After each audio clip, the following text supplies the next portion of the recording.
time with the CEO of the Non-Bank Financial Institutions Regulatory Authority here in Botswana, Mr. Oduetse Motshidisi, takes us through the regulation as a key driver of innovation in African capital markets, key lessons from other markets. Oduetse, over to you.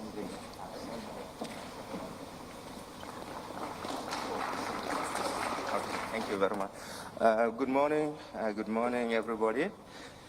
Special recognition to our host. I know the chair stepped out, but Mr. Oduetse is here. Thank you very much. Let me say that the acting CEO of Botswana Stock Exchange has thrown me a second curveball. The first curveball was to ask a regulator to speak about innovation. That is not typically what regulators do, but we will do that this morning. The second one is on pension funds, repatriation to Botswana. I hadn't intended to specifically deal with that today, but if need be, I'll be happy to spend some time from a regulatory point of view to share my thoughts on that. So without any further ado, let me get straight into the presentation.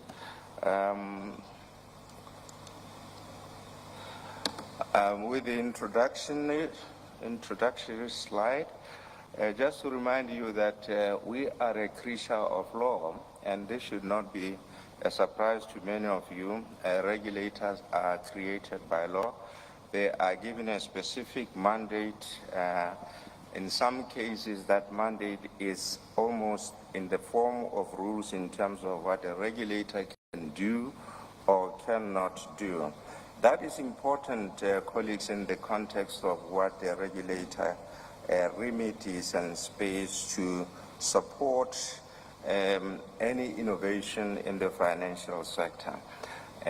Don't read the 2023 year there to say that NBFIRA was founded in 2023. No, we're a bit older than that. But the age of a regulator content is very, very important, because the early stages of any regulation is really to embed the foundational requirements of regulation. We are integrated, the regulator, and we cover a number of sectors or industries. The retirement funds that we have referred to, insurance and medical aids, capital markets is a bundle of activities and organizations that we look after in that space, and of course the non-bank lending, and lately the virtual asset service providers. In doing so, like many of you in the regulatory orbit, we always, whether we are succeed or not is a different issue, but there is certainly a desire to ensure that while we comply, we seek to have compliance and adherence to the laws, the rules and the regulations that are in place. We do so in a way that balances the burden that is placed on the regulated entities by those rules, i.e., how can we achieve an outcome where the rules are not so onerous as to have unintended consequences. And later on, when we talk about the scope of innovation, I think that is where the matter will become clearer. Undeniably, the pace of innovation and changes in the financial sector has been absolutely ramped up in recent years, thanks in large part to technology, which has combined with finance, I think, to accelerate changes in the financial sector in a way that probably we haven't seen before. It's necessary, I think, to spend a moment to have a common framework about what we mean when we talk about innovation. And the caveat, I think, is the common sense that all of us know that this is not a breeze of any economic sector. It appears in manufacturing, it appears in engineering, in the scientific field, etc., etc., to the extent that it implies that there's a change in the methods that entities and enterprises use, or new ideas are brought up by the businesses, primarily from a business point of view for the purposes of either maintaining their position or achieving a new position in the competitive landscape. I think it's common cause that innovation does lead to greater efficiency, better processes of doing things, and it's good for all of us in that sense. In the financial services in particular, I think, as I alluded to, the key driver, the catalyst, the main catalyst here has been the technology. We all know that mobile money, etc., when M-Pesa, they come in all kinds of names and shops, and their effect in terms of the financial services and broadly the inclusion agenda that many of our countries will be interested in. While innovation is primarily pursued by the entities for their own good, for their own self-interest, the enterprises, I think it cannot be denied that customers are ultimately beneficiaries of the fruits of innovation. So if that is so good and so self-evident, why doesn't everybody clap and say, we will give you, as a regulator, the mandate of fostering, the mandate of ensuring that there is maximum innovation that can be allowed within your space. I think that is the tension that straddles regulation and innovation in the financial markets. To what extent can you be loyal to what the setup in legal terms mandate you to do as a regulator, but at the same time doing it in such a way that it doesn't suffocate entirely and struggle any ideas or options for startups in the sector? Now, there are various ways of doing that, and I'm emphasizing the word pointers here from Botswana because these are really tentative. I'll be very happy to hear anybody from the audience who says they have a blueprint as a regulator of how you can foster innovation. I really would love to hear that. There are pointers in that sense that it's typically a learn as you go. Maybe you can call it trial and error in terms of how you approach this. So the idea being that you create that framework, the environment where the operations and the entities are allowed to embark on innovation, i.e. for it to be able to emerge. Regulation primarily exists and is pursued to promote market development, and we'll say a little bit about that in one or two slides. The viability is in terms of the entities that are able to enter the market, energize the market, compete in the market so that you are able to see both in terms of growth of products and also the way that they are delivered. It goes without saying that property rights is at the heart of any regulation to ensure that investors, entrepreneurs cannot be willy-nilly dispossessed of their rights. I alluded to the last but one bullet point about regulation approach. It is almost as a trial and error things. Let's see whether you call it forbearance or whatever you call it in regulatory balance. Is turning a little bit of blind eye to say that probably most that will come out of that is more good than bad. Therefore, you will rather not be too strict in terms of what happened. There are international standards and best practice. I will touch on that because I think there is the plus and the minuses here. by their nature, these standards tend to be prescriptive.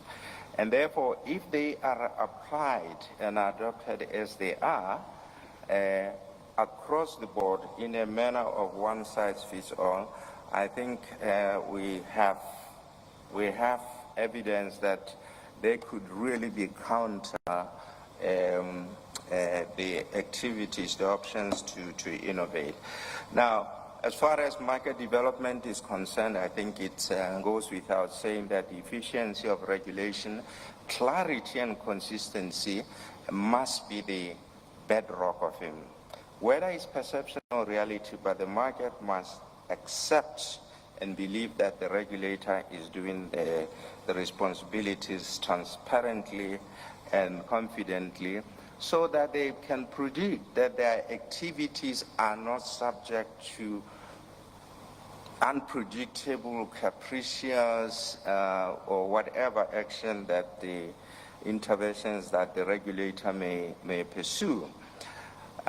Due diligence, from a point of view of the regulator, is to ensure that before a piece of paper, whether you call it license, you call it exemption, whatever name or label you attach to it, is given to an enterprise, you have taken the time to ensure that all the possible undesirable outcomes from the activities have been prevented. Now, nobody can tell you that they can do that correctly 100% of the time, but due diligence mandates you that you do the best effort in that regard, because failure to do those could harm the entrepreneurs themselves possibly, and more importantly the customers, and the integrity of the regulator could be impaired. Therefore, disclosure of licensing requirements, what we can do in terms of what is acceptable marketing practices and advertising, not taking advantage of people or customers who do not fully understand the type and risk of products, it's the hallmark of regulation. In support of innovation, we have seen some trends that I think we can identify in the form of the guardrails that typically the regulators will put in place to try to have innovation. And that is particularly important in our markets, where I suspect for most of us the budget on research and development is fairly limited. So in that context, there are certain things that regulators have tended to take or adopt. For instance, where you believe it will help to promote the entry of certain sectors or certain operators in an industry, you can pursue what is called exemption. I.e., instead of imposing the standard licensing requirements that we are all familiar with, you will have a different set of guidelines in order to guide those entities. And that is what we have done as the regulator of the non-banking sector in Botswana, when it comes to certain players in one of the industries, in this case the insurance industries, exempt them from what would be typically requirements for supervision. The same thing applies for accredited international financial services center operators. I would contend that probably the best case of spurring innovation in Botswana is what Botswana Stock Exchange has done, I think rather successfully, quite successfully at that. That's the TPD mentorship program. I think if Rebolopa hasn't shared the results of that in the story, he will certainly do that. So I think that is a good example of where you can mentor operations which typically will not meet licensing requirements, handhold them to a point where you believe their product or their services are able to lend themselves to a formal regulator regime. Now, we all know that business entrepreneurs are dreamers. They don't wait for the law. They want to take opportunities in the market as they see them. It's a classic problem of regulation that it always follows the innovation or changes. The trick is how fast, how is the pace of the movement and adjustment to regulatory framework that the regulator has to make in order to contend with. I'm going to move a little bit fast. I'm looking at the clock. We're running out of time. So one way that this has been approached in many jurisdictions is to establish what is sandboxes. There are plus and cons of that. Many of you probably know about it, that more about them than I do. In some instances, you do not have codified standards of regulation, and that is always an opportunity that as enterprises innovate and make changes, you can take advantage of what is already in place and try to fit those ideas, those emerging ideas, within what you already know before you have the formal codification of this standard.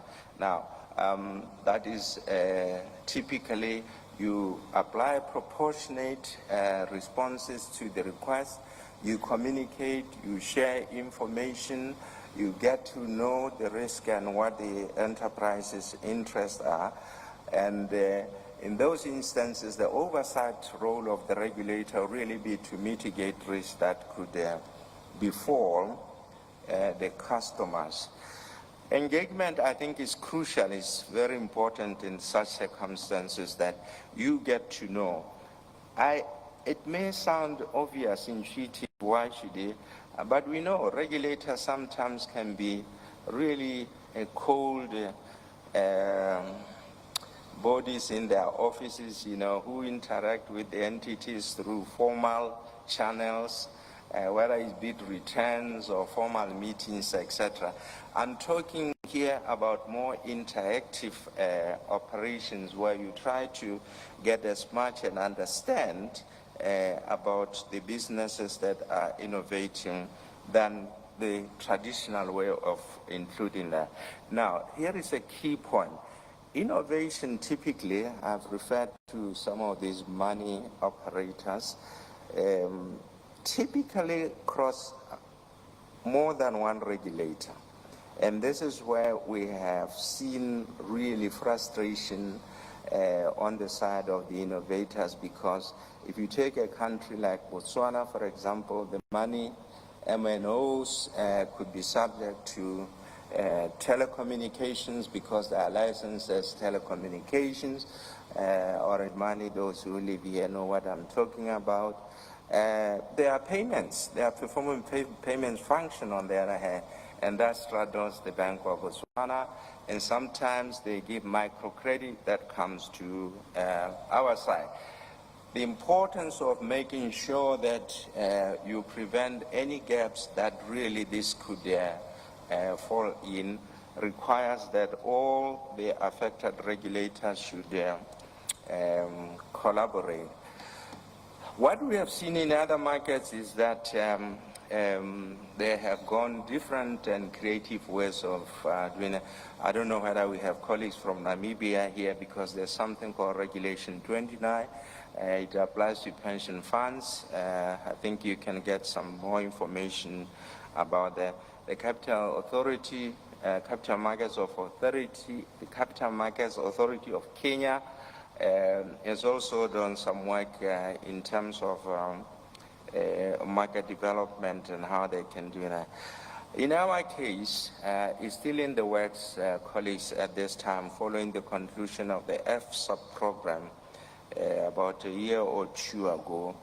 The upcoming financial sector development strategy, I suspect, will have a much higher focus on capital market development and innovation than it has hitherto before.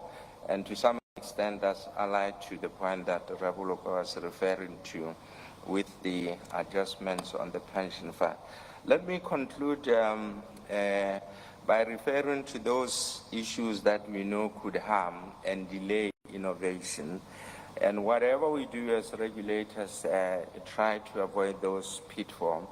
One is that we know the process of rulemaking, lawmaking, is by design a slow process because it entails consultation of different and sometimes with different interests. Needless to say, it ought to be moved with all the speed that can be achieved to shorten that period between the formulation and the ideas. So regulators, I think if there's anything, we need to be aware and conscious that delays in formulating the laws and regulation could not are not in support of innovation. Compliance costs are huge. I'm not talking fines or monetary costs here. I'm talking in terms of all the things you require there. Does it make sense for you to require an enterprise with a turnover in our currency of 20,000 pula a month to go and hire a top-notch auditor, to go and hire a so-called ML, CFT certified compliance officer, internal auditors, all those kind of things that we go. Penalties are embedded in laws for a good reason, but this must be proportionate to the crime. And this is where sometimes the standards, international standards and codes, and it can be a problem. Many of you know that FATF does take a view about fines, what they call dissuasive and proportionate and dissuasive fines. I think that is what they say. And that has been interpreted in our markets to say we have to impose maximum penalties. And sometimes these penalties can be so outrageous in monetary terms that they have almost the effect of financially crippling the entities. I've referred to harmonization of requirements. That's an imperative. We do have in our market, and it may be the case in other markets, that concentration and dominance, we know that has been studied that it has a tendency of suppressing innovation because the big giant players can use their market power to suppress innovation. We have just under 2 minutes left. This is the end of my presentation. If there's anybody in interest with a question, I'll be happy to take one or two.